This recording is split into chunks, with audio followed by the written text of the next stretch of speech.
I wish I had a dog, so here are some more ancient Greek mythological stories that have dogs in them. Sorry, cat people, you don't really get much. First up, let's talk about Odysseus's dog, Argos. Now, if you've watched my series on Homer's Odyssey and the travels of King Odysseus of Ithaca, he spends 10 years at war with the Trojans in Troy, and then he takes another 10 years just to get home, meaning he's gone for 20 years. We all know that Penelope just sits there and waits for him, but so does his faithful dog Argos.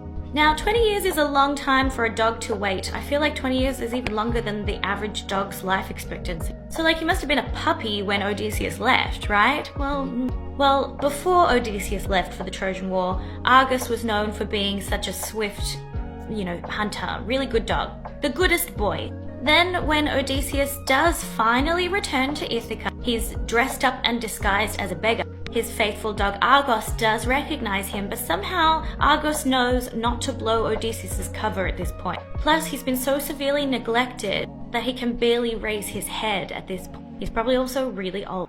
And he's just supposed to be lying in a pile of manure. Poor boy. Moving on, Atalanta, the huntress. She helped catch the Caledonian boar, and she also had a little dog. The dog's name was Aura, meaning breeze. There were other dogs on this expedition, and something I love about the dogs in ancient Greece, they're always named after some kind of a quality. So they're given names like impulse, vigilant, pursuer, fierce, and shooter. These are the English translations of their names.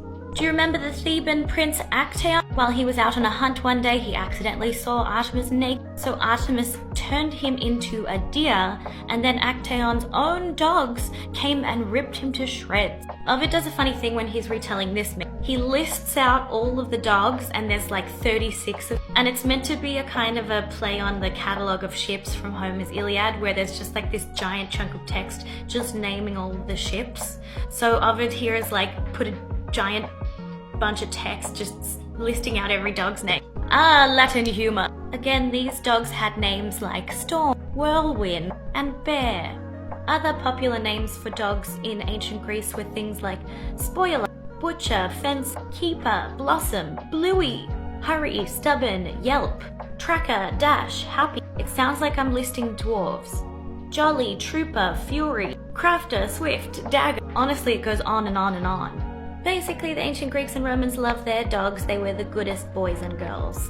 You might recognize this Cave Canem mosaic from Pompeii, and it means beware of the dog. We still have signs like that today. Like and follow for more.